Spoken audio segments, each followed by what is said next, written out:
Hi, today we're going to talk about something that weighs the future of 25 lakh students against their safety.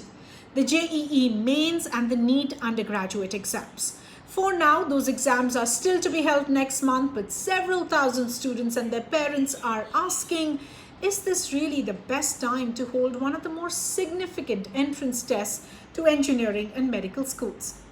I'm Anubha Bhonsle and I do the news here without noise. Please share this video and support our work if you think it's worthy of your time. Let's get started. Recently, the National Testing Agency or the NDA decided it was high time to conduct the JEE and the NEET exams, which were to be held in April or May but kept getting pushed due to COVID-19 and related restrictions. Now, some would argue that on several counts, this pandemic is still very much on. It's getting worse. Restrictions are continuing.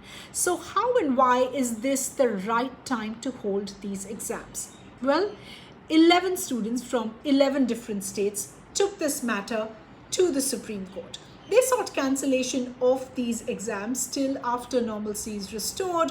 The COVID-19 crisis looks more in control. The Supreme Court ruled against the students and in favor of the NTA.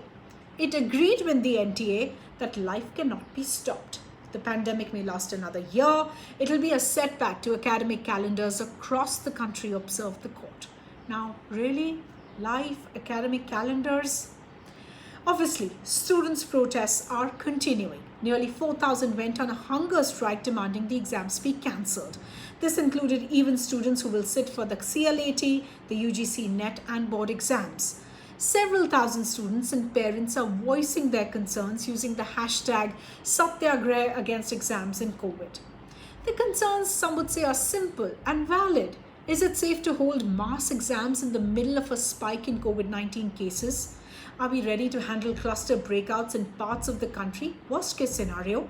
What about students from places where there are local lockdowns and movement is restricted? What about students overseas who would have otherwise flown in? In fact, that matter was actually in the Supreme Court yesterday. Let's take few steps back. Last month, students from the Middle East filed a petition in the Kerala High Court against the NTA's decision to hold medical and dental exams.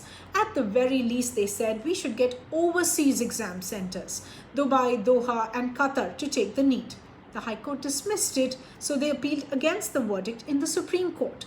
But yesterday again, the Supreme Court ruled in favor of the NTA and directed the government to bring the students back on Vande Bharat flights to take the exams if need be. Now, leave the financial aspect of this decision aside. What about students whose examination centers are a few hundred kilometers away and cannot afford to take that journey? Does this decision consider students who may have tested positive or have lost someone due to COVID-19?